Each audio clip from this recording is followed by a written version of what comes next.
Yep, I gotcha.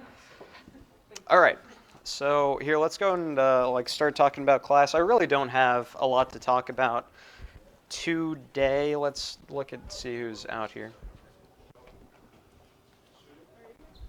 I thought Ari might come or Storm or something, but I guess not. Um, so today's lecture is like it's about motivated reasoning, and it actually ties into a little bit of one of our last little projects in class, one of our last little projects that you're going to be doing on your own, which is a challenging personal beliefs paper.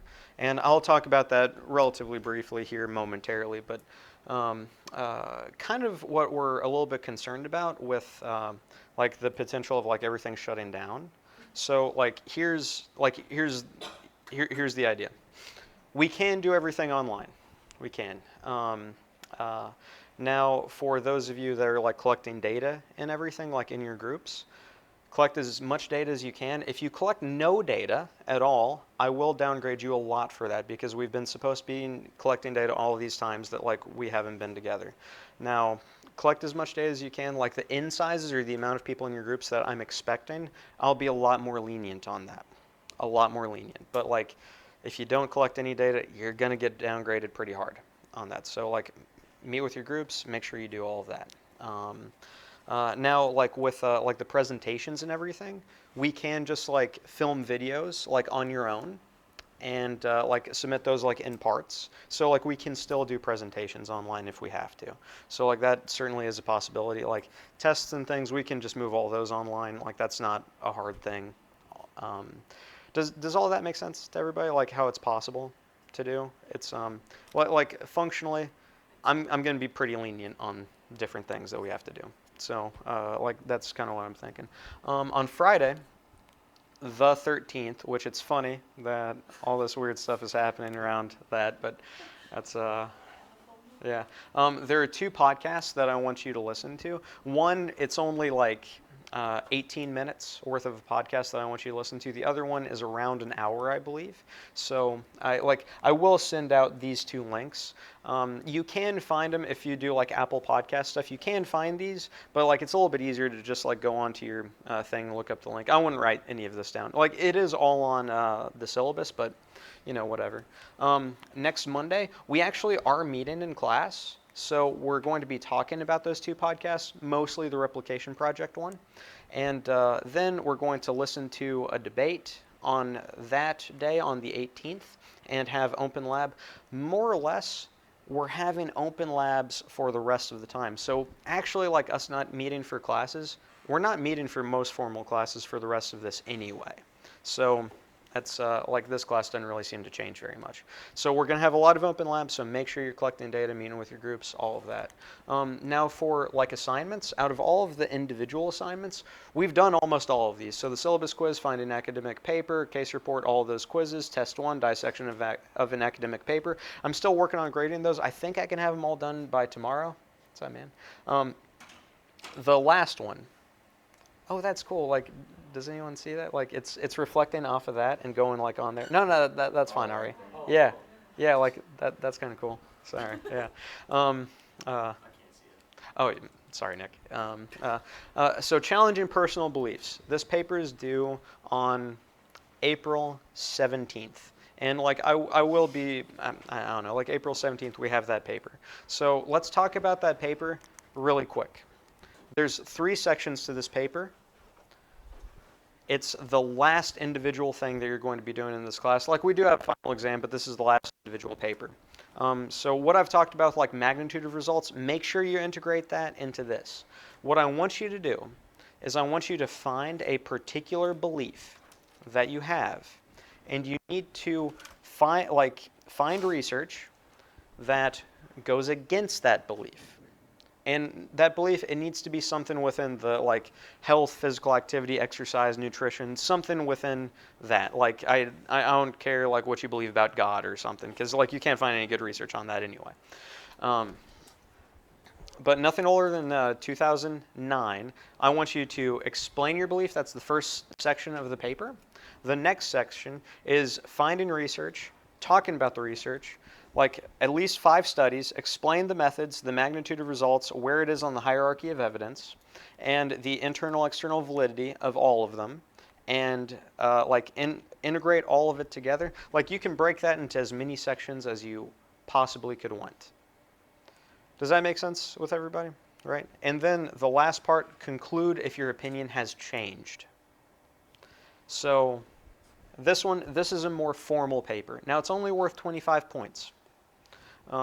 There's no page limit on here, so don't ask me about that. Like, just explain it sufficient enough to where I don't have to read those papers. So like those of you with like the dissecting of an academic paper, like a lot of times I'm downgrading people because you didn't explain things well enough to like where I have to go back and look at the paper. So make sure that you like explain things well enough. Like this is functionally how it's going to be rated, like our general model of developing, competent, and accomplished.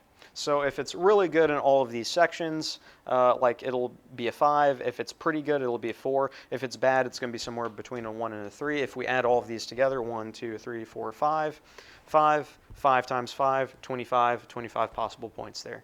I'm not really trying to take off too many points, but 5 points in the grand scheme of the class. That's like 2 quizzes or whatever it was. So there we go with that. All right, so that's due on April 17th. That's coming up. Does everyone know like what's coming up like for the next couple of days? Right, on after this class, or probably, I don't know, tomorrow or so, I'll send out these links like through a Canvas announcement for the podcast I want you to listen to. So there's with that. Oh, okay, so like getting into like our lecture for today. Strangely, this actually is somewhat relevant and topical to like everything going on with like the coronavirus and things. So there's a particular book that I really like by a guy named Philip Tetlock, and this is all with like analyzing like research and expert opinion and all of this type of stuff. What he did, he wrote 2 really famous books. Like he's a like psychologist out of Yale University, which you know Ivy Leagues. Why would you believe him? But whatever. He wrote this book called Super Forecasters, and like this other thing about like predictions. And what he found was, and like this is something I want y'all to like think about how this applies to at this moment in time. A lot of people are predicting that like this virus is going to get really bad, really terrible things are going to happen, right? A lot of people are predicting that. And a lot of these people are experts, in fact, like epidemiologists, like, I don't know, like different people that like make vaccines and things. What Philip Tetlock found in his research is experts are only marginally better than a coin flip in terms of predicting the future on various things.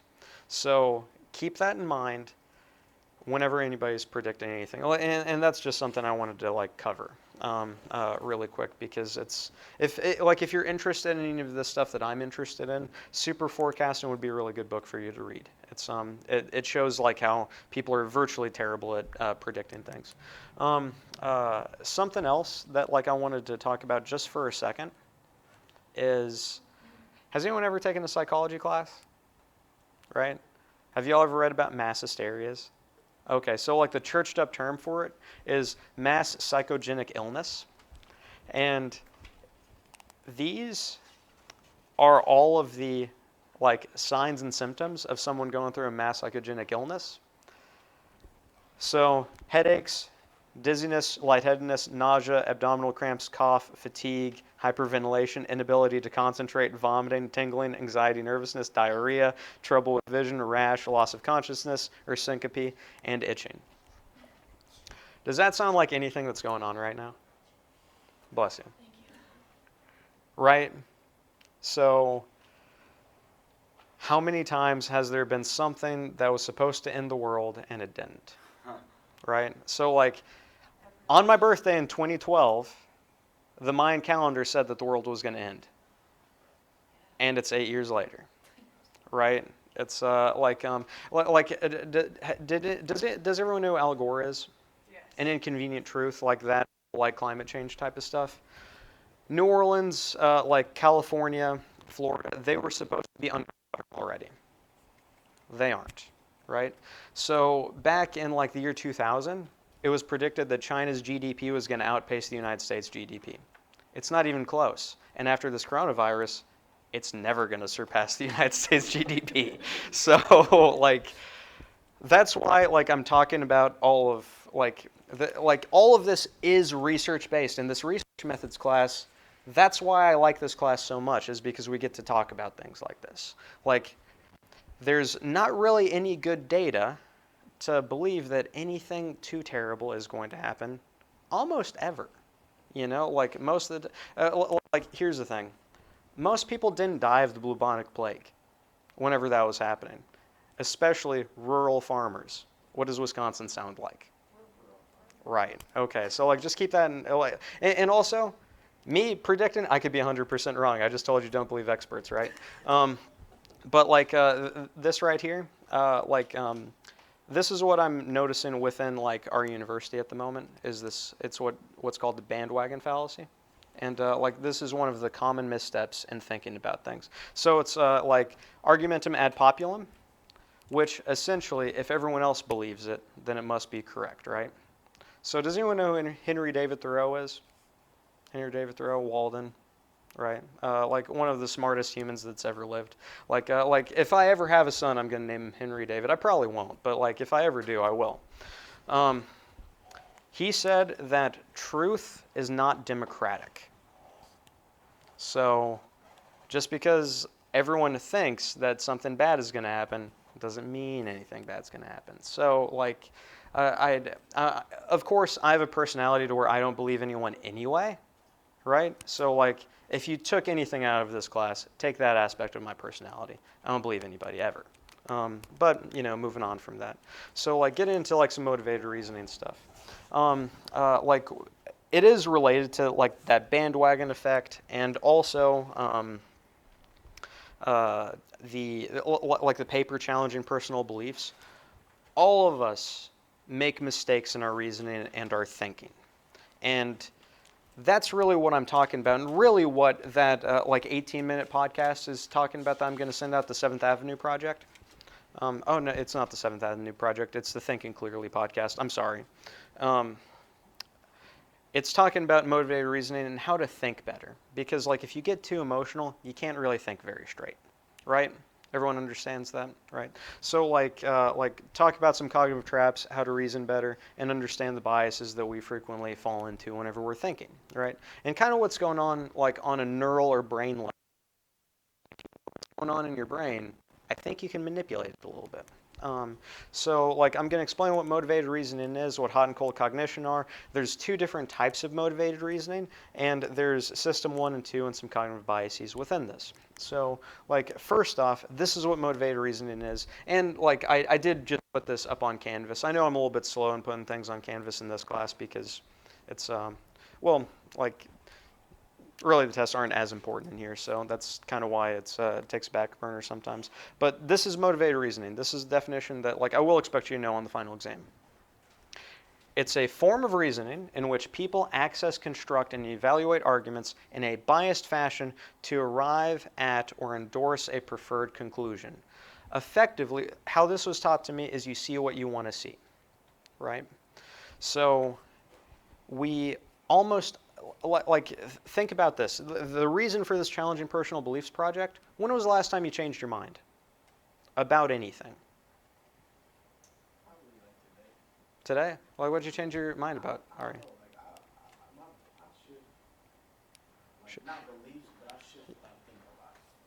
Oh, okay, yeah. Well, like, but like, I don't know. Do you ever shift your opinion about something like real, like that you actually have a solid opinion on? No? Right. So like maybe whenever I was talking about like placebos in class, like how I showed you how small of an effect that was, hopefully that changed your opinion a little bit, because like almost all of us believe in the placebo effect, but it's like, well, it's a relatively small effect in many ways, right? So that's the purpose of this. Like research is supposed to inform our like opinions and have us change them all the time. Like one thing that like I recently changed my opinion about is probiotics. Everyone knows what probiotics are, right? Like you take them, like it's good for your gut flora, intestinal flora, all of that type of stuff. It might boost your immune system. Well, I read a recent meta-analysis. Turns out people who take placebos versus like really good probiotics, no differences in illnesses, no differences in recovery time, anything like that. So I recently just changed my opinion about that. Because like I used to actually tell people, take probiotics, eat yogurt, all that type of stuff. But guess what actually seems to happen? Like, well, like it's not in your head. Totally not in your head. Well, isn't it like a lot of like vascular, like your digestive system? Like a lot of it like gets impacted by stress. So you feel like you're doing good for it, then it's like then it's good for it. Well, um, yeah, yes. So like stress certainly can like impact like your digestion and things. So like I'm with you on that. But I guess more what I'm talking about is like you take good bacteria more or less, and then that's supposed to like populate your large intestine. Turns out like after you've taken the for a while, whatever bacteria was already in your like large intestine, that just comes back and like out competes the good bacteria. So effectively, it doesn't really shift the type of bacteria. So prescribing people to take that isn't really that effective. So maybe changing like what you eat would, but like as it stands right now, pills doesn't seem to do anything. Um, uh, the what's that? I don't know. I think they don't. Oh yeah, no, like hey, I mean like that's perfectly fine. But like in randomized control trials, there's no difference. So Lance, this is a really big thing that I want y'all to understand in class. Like I'm glad that you brought this up. How many things are you changing whenever you take that too? Like what different supplements, what different training programs, what different sleep patterns, what different like amount of calories or anything that you're doing. If you're changing all of these variables at once, you can't hone in on one thing. Right. So like the studies doing this, they hone in on that one thing and then they notice there's no effect. Right? So like if you feel like it helps you and you have money to waste, all good, right? It's just like taking vitamins. Like just take a vitamin if you want to throw money away. Like that's that like unless you're like super deficient in something, like maybe that might have something, but most people in the Western world aren't deficient in anything. So it's not a huge deal, right? So like you're changing so many things.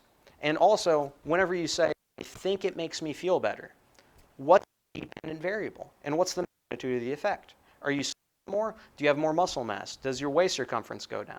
What's happening there? If you're not measuring all of those things, thinking something is helping you, well, that's irrelevant. You know, like opinions are like assholes, right? Yeah, I mean, like seriously. If you don't really hone in on the numbers, well, like that's why all this virus stuff. Show me the bodies. That's what I want to see, right? And if I'm not seeing bodies, okay, right? A sneeze, whatever, right? It's like that's. I'm sorry. I'm not trying to get upset. So yeah, sorry. Just like on topic, off topic, I just read that UW-Madison just canceled their face-to-face classes Yeah, for yeah, after spring break. yeah. Oh yeah, yeah. Like we've all known. That's So. crazy, bro. Oh yeah, yeah, yeah. That's well, I mean, like, hey, keep Madison weird, so whatever. Um, like, so going a little bit like further into things, like, I'm gonna talk about hot and cold cognition just a little bit, and something that I want you to know, hot cognition. Both of these are what are termed executive functions. So more or less, what executive functions are is reasoning, attention, problem solving, planning, work and memory, how much you can hold in your head at any given moment in time, right? Now, hot cognition is whenever it's influenced by emotions. Cold cognition is whenever it isn't. So the idea here more or less is whenever you're like trying to figure out like the like I don't know, like what 15%, like the tip on like a waitress bill or whatever, like whatever that is, you're not quite the like parts of your brain aren't the same whenever you're having like a hard, serious scientific problem to like try to solve. But whenever you're trying to decide something that should be scientific, if you're like scared or like I don't know, filled with emotions, then like you're going to be thinking in somewhat of a different type of way. And very weird things can actually influence how like our brains work on this. So here's one example that I wanted to show. This is looking at judges, like judges looking at favorable decisions or severity of sentences. So like if you've ever been to court, as I'm sure all of you will at some point in your life, that was a slight, but you know, whatever. That's the time of day predicts how severe their sentencing is. Now, if we think about it like this, earlier in the day, least severe. Then it comes down until about lunch. Then what happens at lunch? You eat, right? Goes back up, on down, until maybe whenever there's a break and they get to eat something, and then wherever it comes down. So, like, how severe a judge is, how, like, mean they are in their sentencing, is more or less predicted by what their blood glucose level is, right? So like whenever you're making decisions, make sure you have sufficient amounts of glucose in your system, right? Because otherwise, you're going to be mean, right? Does that make sense to like everyone in here? So hangry's real. Yeah, like hangry is actually a scientifically verifiable concept, yes. Yeah, so yeah. But I don't know, like there's something kind of interesting with that. I was going to say something about Spock and cold reasoning, but I'm not anymore. So, different parts of the brain. There's a dorsolateral prefrontal cortex and a ventromedial prefrontal cortex. So, cold reasoning, trials result, like the difference between hot and cold reasoning, different parts of the brain, like here's what I'm trying to say right here. Cold reasoning, like essentially doing math, no emotion in it. Enhanced activity in the dorsolateral prefrontal cortex. So DLPFC, dorsolateral, meaning like kind of on the outside, like lateral aspect of the front part of your brain, and had suppression of activity in the ventral medial prefrontal cortex. So like ventromedial, typically, bless you, how we kind of think about how the brain works is the further out from the center of the brain, there's more like rationality, more planning, problem solving there. And then as we get deeper into the brain, there's a little bit more emotion. That's probably a super simplistic way of doing it, but that's what I like wanted to tell you, like more or less, right? And like whenever there was hot reasoning or more emotionally motivated reasoning, there was enhanced activation in the ventromedial prefrontal cortex and a suppression in the dorsolateral prefrontal cortex. So this comes out of a study in 2003, like pretty cool study, like going on there. Here are the different parts, like where this is actually showing up. Here on the left, dorsolateral, working memory, cognitive flexibility, planning. Dorsolateral prefrontal cortex right about there. And we have one on both sides, of course, right? Now, for like the ventromedial prefrontal cortex, what that's more associated with is risk, fear, inhibition of emotional response, decision-making, self-control, and evaluation of morality. So whenever we're trying to like make as clear and concise decisions and choices as we possibly can, which one do we want like more activation in? Like, what do you think? What do you say, Stefan?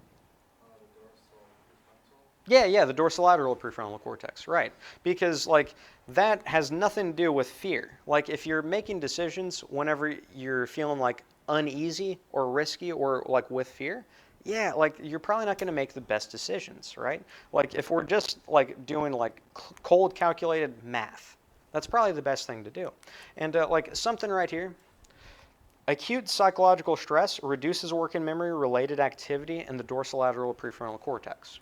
So something that is very apparent to me right now with a lot of people I talk to, and here's kind of what I'm trying to say. The part of your brain that is the best at making decisions shuts down whenever you're stressed out. Like actually, cortisol, like the stress hormone, right? Everyone knows about this. It goes to certain parts, your dorsolateral prefrontal cortex, and reduces activity in it. So that whenever you're stressed out, you actually can't make good decisions. So like this has been done So like there's been research where like in this one where they stress people out, there was a particular task that they did to stress them out. Typically what people do, it's like if I tell you, hey, you're about to have to give a 20-minute presentation, like public speaking on something you know nothing about, that normally stresses people out a little bit. So like, hey, like I do it every day in class. So like it doesn't stress me out at all. Um, or another thing we can do is like have people like run like run a marathon or what like there's been great studies math problems, like after you run a marathon, you can't add 2 plus 2 together if you really tried your hardest to do it. Like that part of your brain is not necessary, so it shuts down. There's been other studies that are really cool. So those of you in like, I don't know, exercise physiology, like lactate, you know about this? There's studies where they inject people with lactate, like they just find some lactate, right, just on the street, right? And then they like inject it in somebody, and it actually slows down the functioning of their dorsolateral prefrontal cortex, and it makes it to where they just feel super stressed out, right? Isn't that crazy? So like how your blood glucose, like being hangry, can affect your decision making, so can lactate, which is effectively just another stress signal, right? So cortisol can do that too.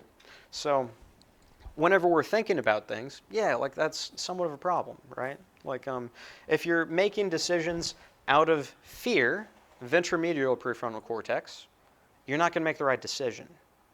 So like that, I don't know. That's why I always like people that are good at like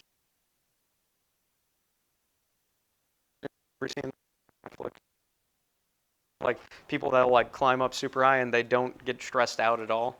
Those people should be making all of our decisions because like I'm super scared of heights, but whatever.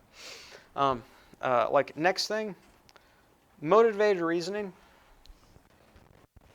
We were talking about all motivated reasoning is hot cognition overall.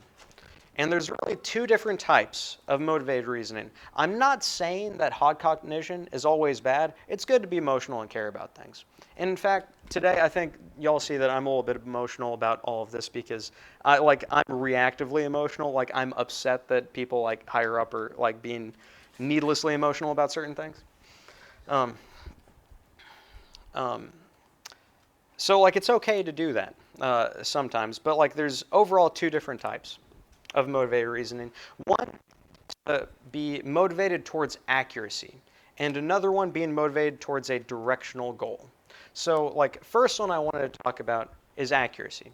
So under laboratory conditions, whenever people are like asked to like read a script of something and like they have to answer some questions about it later, if they are told that like they're going to be expected to like be evaluated, that they're going to have to justify things, and their opinions, they're going to have to make everything public, people have a motivation towards accuracy. So they tend to spend more time on whatever material that they're having to review.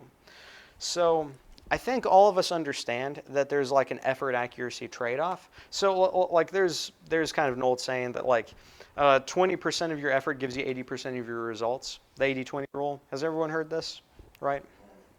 So that's like that is true in many cases. Like if you think you're gonna like study a bunch of time, if you just study 20% of that time, you'll get 80% of your results in terms of like whatever grade score that you wanted.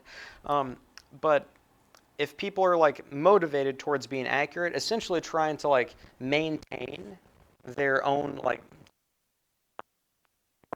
standing, like none of us want to feel stupid, right? So like if you know like how you're going to do on something is going to be made public and other people are going to scrutinize you, then your motivation towards accuracy, it's all hot cognition, it's all like motivated reasoning, but like that's going to go up quite a bit. Whereas like motivation towards a directional goal, I think all of us understand what that means. Like if we go through a bunch of like research or finding like different information where we effectively only find things that support what we already believe, that's motivation towards a directional goal more or less. Is everyone good with this? That makes sense? Okay. Now, there was something like I wanted to talk about, like within the brain, and this actually comes from like a really like famous uh, psychologist out of like Tel Aviv, Israel, named Daniel Kahneman. But he came up with these two different things called System 1 and System 2 thinking. So I think intuitively all of us know about this. Like System 1 is our intuitive gut reaction to things. And we have a lot of that. Like System 1 probably developed first in our brain. So it's really strong. Like your gut reactions, they're not always wrong, but they're not always right. Like mostly our gut reactions are to keep us alive. That's mostly what they are. System 2, it's the brain's slower, more analytical mode. And I'm going to talk about like the evolutionary aspects of this like here soon. So slow, cold cognition and reasoning dominates versus like our initial gut, more emotional reactions. And there are really like two cool books that like went into this. And Thinking Fast and Slow by Daniel Kahneman, like he's the famous psychologist out of like Tel Aviv, Israel. This dude's a genius. This book, if you ever read it and understand all of it, you'll be one of the most successful, intelligent people ever. It's like it's a fairly like a great book because like I've read it, I don't understand all of it. It's like it's pretty awesome. Where it's essentially laying out the fast System 1 concept and slow System 2 concept, and how System 2 is more or less like a better idea to do under most cases and conditions. Now, this book right here, this is much more popular. Blink, it's by Malcolm Gladwell. And does anyone know who Malcolm Gladwell is? Yeah, like he's popularized a lot of things. Like, has anyone ever heard of the 10,000 hour rule? Right, like 10,000 hours to be an expert. He popularized that. Yeah, or popularized that. Like he came up with all sorts of other things, and like in this Blink book, actually, The Power of Thinking Without Thinking. Essentially, the book is about trusting your gut reactions. And a long time ago, whenever like I would teach this lecture, I would say Malcolm Gladwell is full of shit. He doesn't know what he's talking about because it's a terrible book. You should never trust your gut reactions, all of those types of things. And this is another thing I've changed my mind about in recent times. I went back and I read this book. It's not about thinking without thinking. It's about like how sometimes System 1, your fast intuitive reactions, are good in some cases and how they're really bad in other cases. So, like Malcolm Gladwell, I've completely changed my opinion on him. He's actually a really like deep thinker. So, like that would be a good book to read. But like I will say, Daniel Kahneman's Thinking Fast and Slow is severely more academic and much more like well put together than Blink is. But that's just because Daniel Kahneman's a genius. But here, the reason why System 1 is so much stronger, here's somewhat of an example that like I like to use. Hopefully you recall like type 1, type 2 errors. The reason that we evolved this way, to have more intuitive thinking rather than like slow investigative thinking. Let's say like here, there's this like bush, and you hear a rustle in a bush, and put yourself back in paleo hunter-gatherer times, you know, like doing all of your CrossFit and things, like lifting rocks and whatever. Say you hear a rustle in the bush. If you run away from it, there could be two different things in the bush. There could either be a tiger in the bush, or it's the wind. If you run away from that bush, and it's the wind, nothing. Where you live. If you run away from the bush and there's a tiger in it, what happens? Well, but if you run away. Yeah. You run away, you survive, all that type of stuff. So I'm about to go on the other end of that. If you use System 2 slow cognitive processes, it's the wind, and you go investigate it because you're, inquisitive. If it's the wind, what happens? Nothing. You seem smart. It's like, I knew it was the wind. I knew it wasn't a tiger, right? Now, if you go investigate it, and it's a tiger, what happens? You die, right? So if you're a more system 1 person, you run away in both cases, it being the wind or the tiger, you survive 100% of the time. If you're a more system 2 slow deliberative person, you go like check it out, you die 50% of the time, right? So that hopefully makes sense to you why we evolved to have such strong gut reactions to things. Because in our hunter-gatherer times, those people who ran away every time, they reproduced a lot more than everyone else did. And the people who went in and investigated, the only times that they would survive is if they could fight a tiger and win.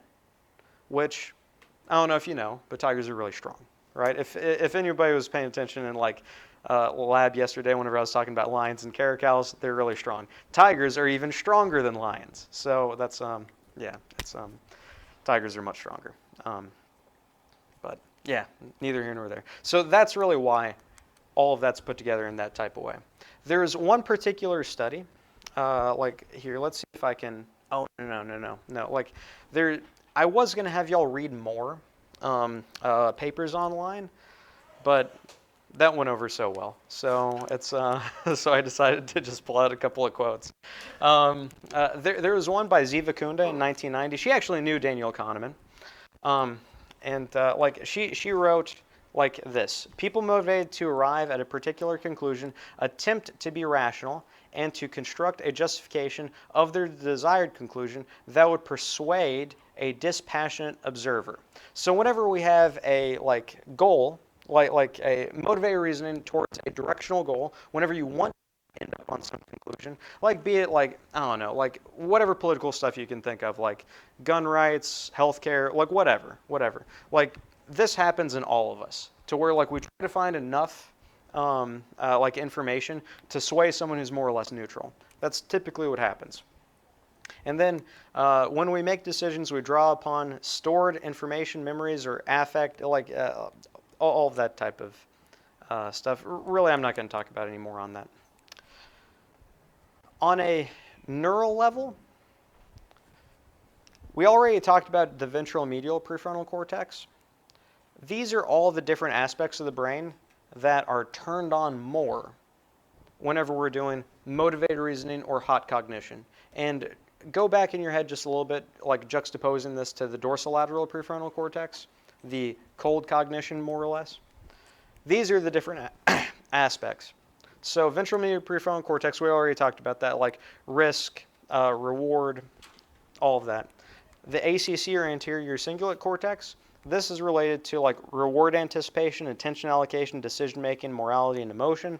The posterior cingulate cortex, which increases in its activation, it's linked to learning and emotional stimuli.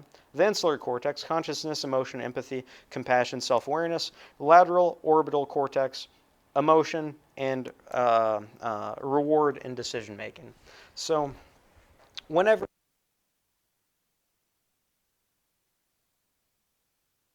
all the parts of your brain that light up whenever you're under like a particular brain scan, like an fMRI scan, more so. And like I don't know, like I just really wanted y'all to know that.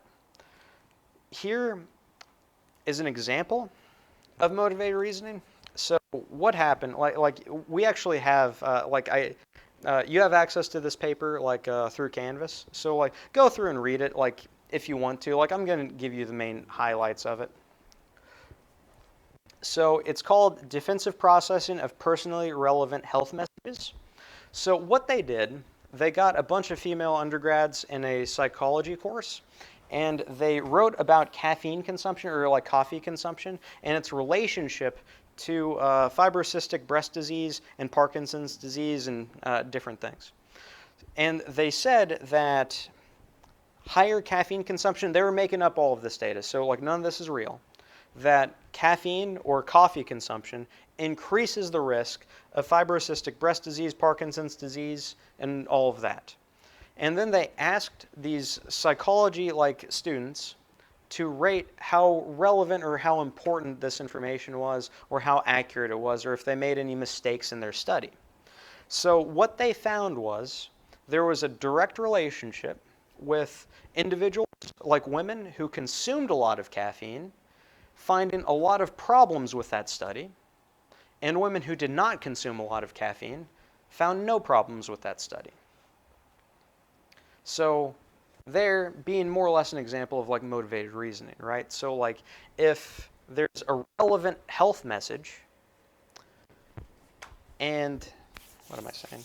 Like really more or less, if it's something you like, you don't want to think it's bad. That's basically what that study came to. And if it's something that you find irrelevant, then you don't really care if someone says it's bad or not, right? And yeah, like it's now I'm sure like whenever I was covering like the red meat data, like consuming red meat and the risk of like death and all of that, those of you who don't like red meat very much, I'm sure you believe that and it's fine, whatever. Like I don't like eating steak anyway, right? Now, like those of you who like eating steak potentially would be like, I don't know, like there might be some problems with this. And like I think y'all can see me do this in a lot of cases. Like whenever I talk about cigarette smoking. Like whenever I used to smoke cigarettes, I loved cigarettes. I still do kind of. Like I don't do it because it's cold outside, but like it's getting warm. So let's see. I like anytime studies come out and it's just like, hey man, like cigarettes are really bad for you, I will find so many studies that high aerobic capacities don't get lung cancer. And that's motivated reasoning right there. It's because like the whole reason I seek out and I find those studies is because I like cigarettes, right? Now, am I right in this way? Yeah, maybe, but maybe I'm not. But it's motivated reasoning towards a directional goal. Like I would like to find anything that says, hey, like a cigarette smoking isn't that bad, right? Y'all good with this? This makes sense, right? So like that's somewhat of a personal example, I guess. The last paragraph, we could read it. We don't need to. Like I'm about done with things in here.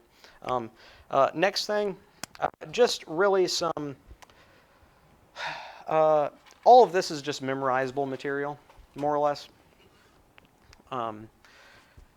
So like common cognitive biases, so the primacy effect, this thing right here, pretty much if you, the idea here is the first piece of information you hear, that's going to be what you think is correct in most cases, right? That's related to the anchoring effect too, but I'll talk about that separately. So people tend to remember the first thing they hear and the last thing they hear. So if you're ever a teacher, like how I am, the opening of the class, you have to get that right. The ending of the class, you have to get that right. Everything in the middle doesn't matter, right? Because no one's going to remember anything. So like whenever I try to get really good information to you, it's either at the beginning or the end. That's not true. I don't really do that. Like I kind of more as randomly give you good information or bad information, whatever. But like that's a particular problem. The first thing you hear, don't just assume it's right, right? Because it might not be. The recency effect, like fairly similar. It's just like the most recent thing you heard. Now anchoring, the anchoring effect. People tend to rely too heavily on one trait or one piece of information. So like right now, a lot of people are doing it. Like people will say, yes, but the coronavirus is just like the flu. Don't anchor yourself to that piece of information because it might not be right at some point, right? So like after you hear that, think that like, well, even though someone said that, it could be incorrect. Does that make sense to everybody? Like, don't tie yourself to one thing in particular. Dilution effect. This one is like a judgment bias in which people underutilize diagnostic information when non-diagnostic information is also present. So this one right here, I think it's like, this is what my mother used to say. If you can't dazzle them with brilliance, baffle them with bullshit. So like if you just shotgun a bunch of information at somebody, it's going to dilute any bad information that you have. So I don't know, like really with like if anybody ever reads the news or watches the news or anything like that, they have story after story after story after story. There's so many stories going on that you never know which one to focus on. So all of them end up being like relatively non-meaningful because there's thousands of stories going on at any given moment. Confirmation bias, that's really like motivated reasoning towards a directional goal. Already talked about the bandwagon effect.